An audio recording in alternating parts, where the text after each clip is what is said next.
Salut, alors tu es complètement paumé devant l'interface d'Ableton Live, ce logiciel MAO très complet mais aussi très complexe. Et bien dans cette vidéo, on va voir exactement quelles sont les différentes parties que tu dois connaître pour commencer à créer tes premières pistes sur Ableton Live et créer tes premiers projets.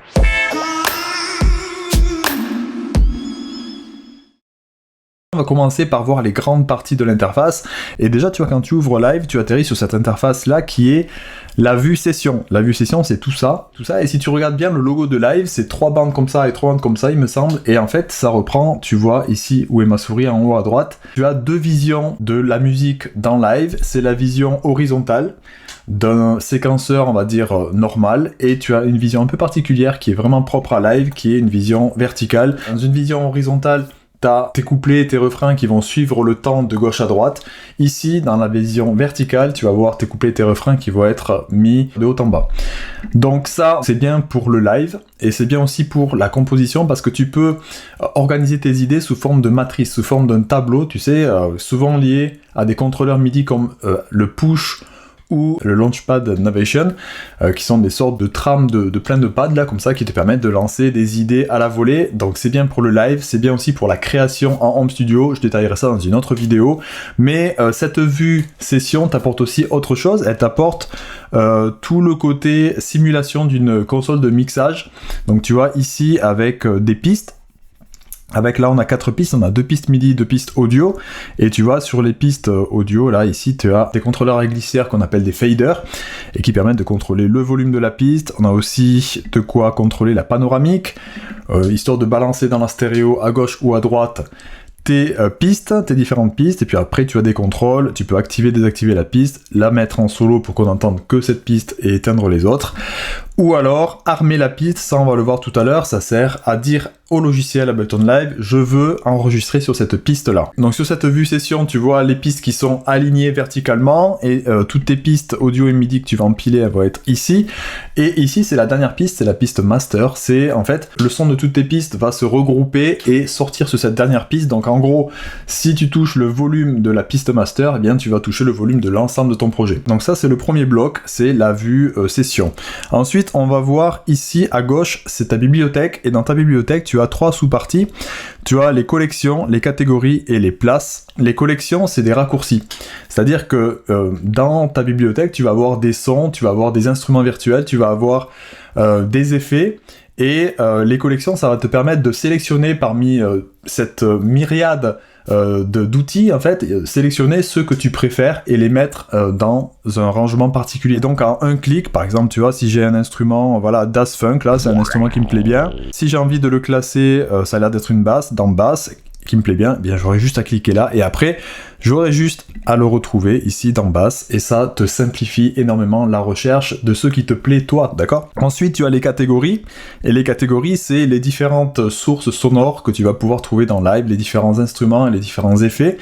Donc ici tu as drums, c'est les instruments virtuels de type batterie, instruments c'est tous les autres instruments virtuels. Ensuite audio effect et MIDI effect. Audio effect c'est des effets qui vont affecter le son de manière audio, donc ça tu peux les mettre sur n'importe quelle piste, en fait tu peux les mettre sur les pistes MIDI et audio, ces effets audio. Les effets MIDI par contre sont strictement dédiés au MIDI, par exemple ça va être un arpégiator, ça va te transformer des informations MIDI, par exemple en accord, ça va te transformer en arpège.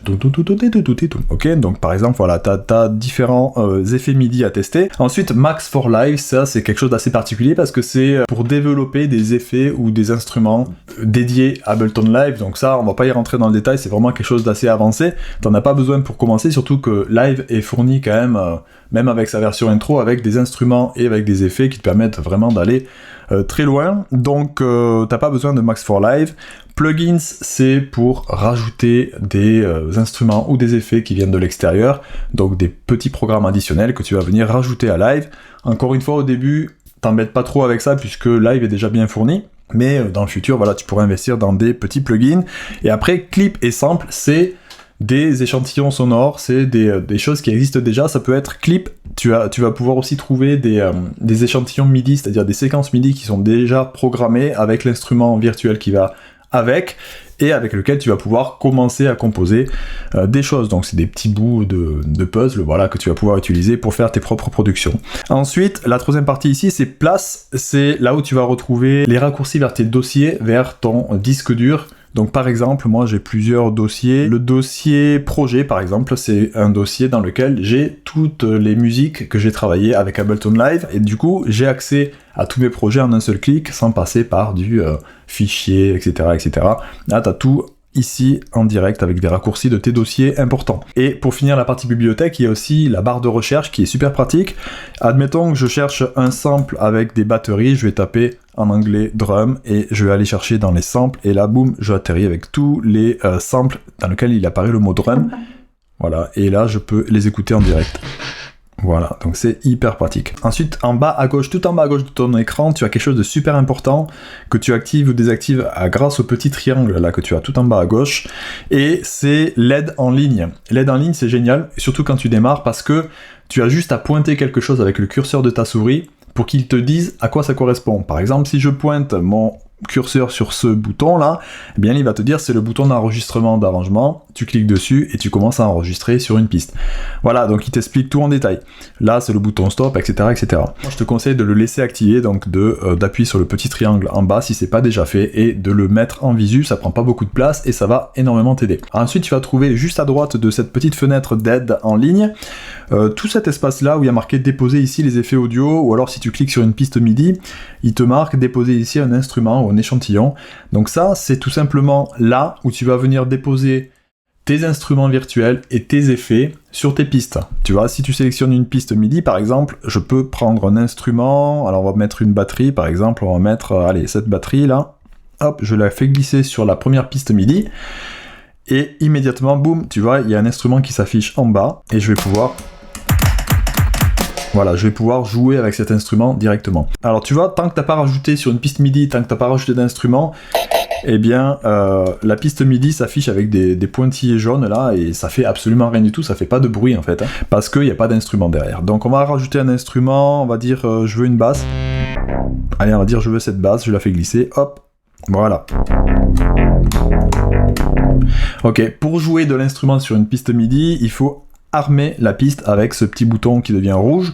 Sinon, si je le fais pas, ben on n'entend rien du tout. Et si j'arme celle-là, on entend la basse. Si j'arme celle-là,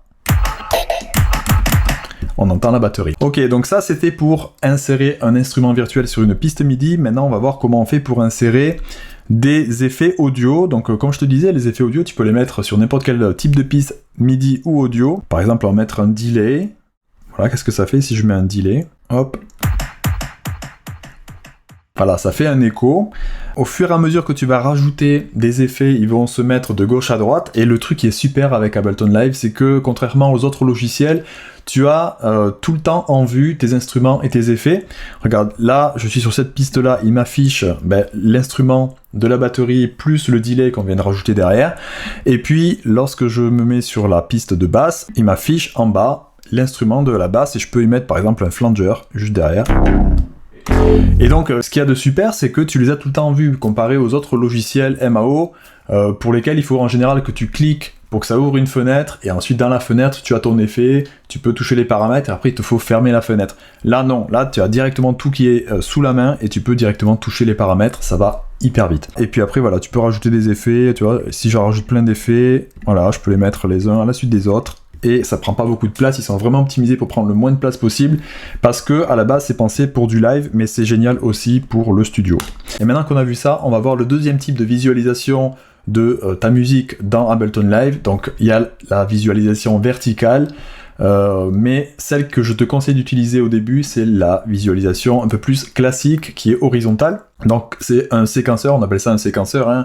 Un séquenceur classique qui te fait défiler de gauche à droite le temps qui s'écoule avec des mesures, le temps est compté en mesures. Tu peux venir régler l'espacement de ta grille. Moi j'ai mis 1 bar, ça veut dire une mesure, c'est-à-dire qu'il y a un trait vertical toutes les mesures. Donc la vue arrangement, tu vois là il y a 2 pistes MIDI, 2 pistes audio, et tu vois qu'il apparaît aussi ici 2 pistes de retour. Alors si tu les vois pas apparaître sur ton logiciel, c'est que tu n'as pas activé ici le petit R qui veut dire retour. et qui fait apparaître ici les 2 pistes retour. Juste petite parenthèse, les pistes retour, c'est des pistes sur lesquelles tu vas mettre des effets qui vont être disponibles pour l'ensemble des pistes. C'est-à-dire que si je mets par exemple sur la piste retour A, je vais mettre une réverbération par exemple, hop, je fais glisser dessus une réverbération, elle apparaît ici, eh bien elle va être disponible pour les 2 pistes MIDI que j'ai créées ici, et même pour les pistes audio, mais je vais te le faire écouter avec les pistes MIDI, puisque je peux les jouer. Il suffira que, tu vois, et ça c'est la piste d'envoi, le départ auxiliaire qui va vers le retour A, et ça c'est le départ auxiliaire qui va vers le retour B, donc il suffit que j'augmente ça à fond, par exemple, hein, pour bien te faire écouter, et voilà. Voilà, et là on entend, alors attends, parce que dessus il y a un delay, mais moi ce que je voulais te faire écouter c'était juste la reverb. Voilà, et si je le baisse, ok. Donc du coup, il y a du signal de cette piste-là, grâce à cet envoi auxiliaire, qui part directement sur la piste retour reverb. Et si je le fais sur la piste de basse, eh bien ça va être pareil, si je joue la basse pareil, comme ça tout seul, ça fait ça, et si j'envoie comme ça, voilà, il y a de la réverbération dessus. Donc ça c'est l'utilité de la piste de retour. Et tu as aussi la piste master, on l'a vu, qui est la piste qui concentre le son de toutes les autres pistes. Donc maintenant je vais te montrer ce que tu dois savoir pour créer tes propres pistes. Si tu veux créer une piste audio ou une piste MIDI, tu cliques sur une partie grise là où il y a pas de piste, tu fais un clic droit et tu peux créer soit une piste audio, soit une piste MIDI, tu vois. Voilà, une piste audio, voilà, une piste MIDI. Si tu veux changer la couleur, tu peux cliquer avec clic droit dessus et tu choisis la couleur que tu veux. Et si tu veux changer le nom, eh bien tu peux aussi la renommer comme ça. Alors après tu as, à chaque fois, tu vois dans le menu contextuel ici, là, tu as les raccourcis clavier qui sont hyper utiles à utiliser. Moi je les utilise tout le temps. Donc là par exemple pour renommer, ça sera commande R sur Mac ou alors CTRL R. Et puis tu pourras renommer par exemple en guitare. Donc ensuite pour supprimer, eh bien, il suffit de sélectionner et supprimer ou alors d'appuyer directement sur la touche supprimer de ton clavier. Alors ensuite, il y a quelque chose d'important à connaître, surtout pour les pistes audio, c'est d'indiquer à Ableton Live d'où vient le son et où va le son de tes pistes audio. C'est ici que ça se passe, il faut que tu actives ici le I.O, qui veut dire Input Output, hop, et ici de suite apparaît, on appelle ça le routage, donc d'où vient le son et où va le son. Alors ici, d'où vient le son, ça se règle ici, extern in, c'est ça vient de ton interface audio. Donc laisse sur external in, du coup il va détecter ton interface audio et te donner les entrées de ton interface. Donc pour moi, j'ai une interface qui a 2 entrées, et donc la deuxième entrée, tu vois, qui bouge là, c'est ma voix, c'est le micro, la première entrée, c'est ma guitare. Je sélectionne ça, et ensuite, la sortie de ma piste, eh bien, elle va par défaut sur la piste master. Moi, je te conseille de le laisser comme ça. Toutes les pistes, de toute façon, vont être naturellement routées vers la piste master. Alors ensuite, on l'a vu tout à l'heure quand on parlait de la vue session, tu as les mêmes contrôles que tu avais ici. Tu as activer, désactiver la piste, solo, armé, tu vois, tu les retrouves aussi ici. Voilà, donc sur la plupart des logiciels MAO, tu as un bouton mute, un bouton solo et un bouton pour armer la piste. Nous, on n'a pas de bouton mute, on active, on désactive la piste. On a vu tout ce dont tu vas avoir besoin pour commencer à créer tes premières pistes audio, première piste MIDI et commencer à t'enregistrer sur la vue arrangement. Maintenant on va voir toute la barre de contrôle en haut parce que c'est ça aussi qui va te servir pour enregistrer tes premiers projets. Donc dans la barre du haut, la première chose à voir ici c'est la fonction tap tempo. T'as peut-être une idée pour ton projet d'une pulsation en bits par minute, BPM, mais par contre tu connais pas la valeur numérique, tu sais pas si c'est 120 BPM, tu sais pas si c'est 90 ou 150 BPM. Donc la fonction tap tempo, ce qu'elle te permet de faire, c'est de cliquer directement le tempo que tu entends dans ta tête. Donc tu fais tac, tac, tac, tac, et puis tu cliques, cliques, cliques, cliques. Et là, lui, il te dit automatiquement que le tempo qu'il a moyenné par rapport à tes clics, c'est du 99,26. Alors après, toi, ce que tu peux faire, c'est venir ici, changer la valeur. Tu la tapes numériquement. Moi, je taperai 100 par exemple, qui correspond à peu près à la pulsation que j'ai tapé tout à l'heure. Ensuite, tu as 2 autres fonctions ici qui vont pas trop être utiles en studio, c'est plutôt utile pour le live, c'est des fonctions de ralentissement ou d'accélération de l'arrangement, c'est-à-dire que tu laisses appuyer dessus, tu pourras faire le test, et en gros, la musique devient de plus en plus lente, donc ça c'est plus pour des lives, donc on va pas trop s'y intéresser. Ensuite, on a ici 4/4, ça c'est la signature rythmique, si tu sais pas ce que c'est, tu laisses sur 4/4, y a pas de problème. Ici c'est l'activation et la désactivation du métronome, donc ici tu vois si je le désactive on n'entend pas le métronome, pourtant j'ai mis en lecture, et là si j'active, eh bien on entend un métronome. Il y a quelques petites choses à savoir sur le métronome qui sont intéressantes. Si tu cliques ici sur la petite flèche, voilà, ça va te permettre de rentrer dans les options du métronome. Et là-dedans, il y a le décompte qui est pas mal important, moi je trouve. C'est en gros quand tu enregistres une piste, on va le faire ici, on va sélectionner, armer cette piste audio. Et une fois que tu as armé la piste, tu dis à Ableton Live, ben moi je veux enregistrer sur cette piste audio, et ensuite tu n'as plus qu'à appuyer sur enregistrer. Blablabla, blablabla. Ok, donc là, du coup, blablabla, blablabla. Il m'a enregistré la voix, et je sais pas si t'as remarqué, mais avant d'enregistrer, il a compté une mesure. Donc c'est ça qu'il appelle le décompte avant enregistrement, et c'est à toi de déterminer si tu veux un décompte de une barre, c'est une mesure, donc 4 temps. Donc là, il a compté 1, 2, 3, 4, et il a lancé l'enregistrement. Ou alors, si tu veux plus, si on met 2 barres, par exemple, on va le faire. 2, 3, 2, 3, 4. Et là, il est parti. Donc moi, à une époque, je mettais 2 mesures. Maintenant, j'en mets plus qu'une. Ça dépend, toi, de combien de temps tu as besoin pour te mettre dans le rythme avant de commencer à chanter ou de jouer de ton instrument et d'être dedans, quoi. Ensuite, tu peux choisir le son du métronome ici. Donc là, c'est un son plutôt wood, c'est bois, classique, ou alors après un son clic de métronome. Voilà. Moi, je préfère le classique. Ensuite, ici, de quoi tu as besoin? Tu as besoin de savoir mettre en lecture, arrêter, stop. Donc ça, c'est comme sur tous les lecteurs, hein, tu connais. Hein. Lecture, stop, et ça, c'est enregistrement, du coup. Enregistrement, ça fera rien si t'as aucune piste qui est armée, tu vois. Si j'appuie et qu'il n'y a aucune piste qui est armée, ben t'as beau jouer...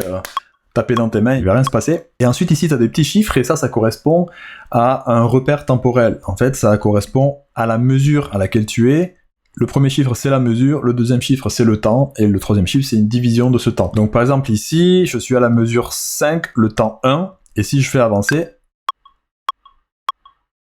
tu vois qu'il a évolué en 5-1, 5-2, 5-3, 5-4, le temps 1, 2, 3 et 4. Et ensuite, autre chose qui est à savoir important ici au tout départ, c'est l'overdub. Je vais te faire un enregistrement MIDI, tu vas comprendre de quoi il s'agit. On va faire un enregistrement MIDI avec la basse. Donc pour faire un enregistrement MIDI, pareil, tu sélectionnes, tu armes la piste et puis tu fais enregistrement.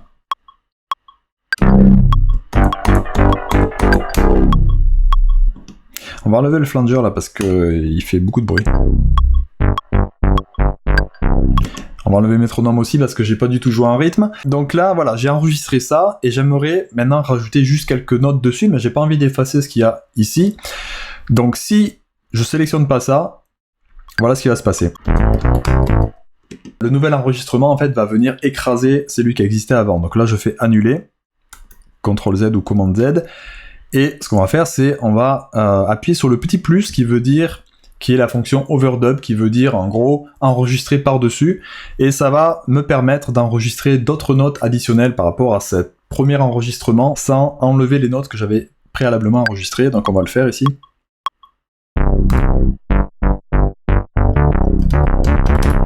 Voilà, j'ai rajouté des notes dessus, c'est tout moche, mais voilà, c'était pour te montrer.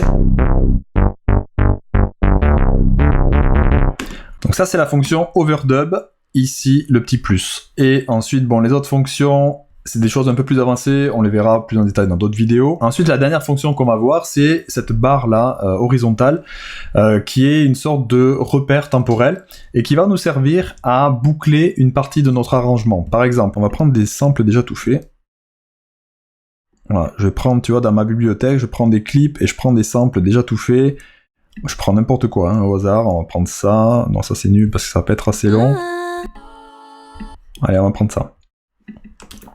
Donc maintenant que j'ai enregistré ça, ok, moi ce que j'ai envie maintenant, c'est de boucler une région. Par exemple, j'ai envie de travailler, je sais pas moi, j'ai envie de travailler cette région-là.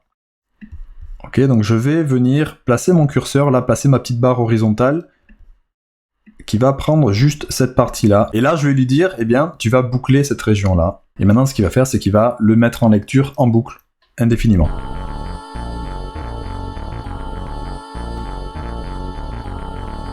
Ok, alors maintenant, avec cette barre horizontale, tu peux faire d'autres choses intéressantes, comme les punch in et punch out. Si tu sais pas ce que c'est ces petits boutons-là. Punch in, c'est lui, et punch out, c'est lui. Donc, quand tu appuies dessus, tu vois que à gauche de ta barre, il apparaît un trait vertical, tu vois, plus foncé, et si tu appuies sur lui, c'est de l'autre côté. Si t'as pas ça, si tu lances un enregistrement ici, ben ça va venir écraser ce que tu as fait avant, tu vois. Moi, ce que je veux, c'est conserver ce truc-là, mais enregistrer ici, d'accord? Donc, ce que je vais faire, c'est que je vais faire un punch-in, et lui, il va lancer l'enregistrement que une fois qu'on dépasse ce trait noir-là, d'accord? Ce trait noir vertical. Donc, si je lance l'enregistrement à partir d'ici, il va pas toucher à cette partie-là, et moi, je vais pouvoir enregistrer ma voix ici.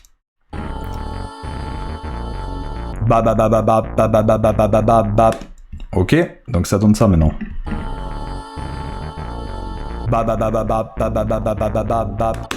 Ok, on va annuler bien sûr. Voilà, donc ça c'est la fonction de punch in, et l'autre ça va être l'inverse, mais je l'utilise beaucoup moins ça.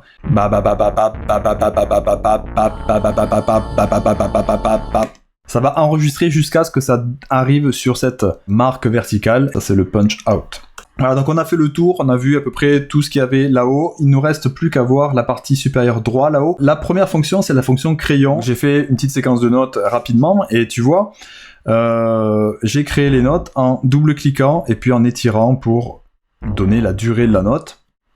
Mais tu peux faire différemment, tu peux faire aussi avec la fonction crayon, et la fonction crayon, ça te permet d'ajouter directement tes notes comme ça avec un crayon.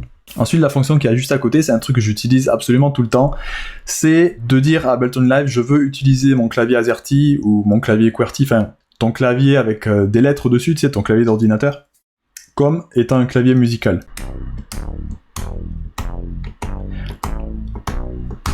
Voilà, là j'ai fait la gamme de Do avec les lettres Q, S, D, F, G, H et J. Donc c'est super pratique parce que, par exemple, tu peux composer avec juste ton ordinateur. Donc moi, souvent, je me retrouve sur mon canapé allongé en train de composer comme ça avec juste un casque. Cette fonction-là, normalement, elle est activée par défaut, et je te conseille de l'activer parce que c'est quand même hyper pratique. Ensuite, la fonction Key, c'est Key et MIDI fonctionnent de la même manière. Tu vas pouvoir affecter n'importe quelle touche à une sélection de paramètres dans Ableton Live. Je te montre avec la fonction Key, ça va être exactement la même chose avec la fonction MIDI. Donc Key, tu cliques dessus et apparaît en orange tous les paramètres que tu peux assigner à une touche de ton clavier. Tu vois qu'on peut sélectionner ici les différents boutons. Je sélectionne le bouton enregistrement, j'appuie sur la touche N de mon clavier, il y a un petit N qui s'affiche là. Tu vois qu'ici aussi qu'il y a marqué Key N, c'est-à-dire que la touche N a été associée à Global Record, c'est-à-dire l'enregistrement général. Et ensuite, il n'y a plus qu'à sortir, et là, maintenant, si j'appuie sur N, hop, ça lance l'enregistrement. Et la fonction MIDI, comme je te dis, c'est exactement pareil, sauf que ça apparaît en bleu, donc là, tu appuies sur MIDI, tu as tout qui apparaît en bleu, pareil, tu sélectionnes, tu appuies sur une touche de ton contrôleur MIDI, et ça va être affecté directement. Et ensuite, il reste encore ces deux petits indicateurs-là. 0%, c'est la charge CPU, la charge processeur qui est utilisée en temps réel par ton ordinateur.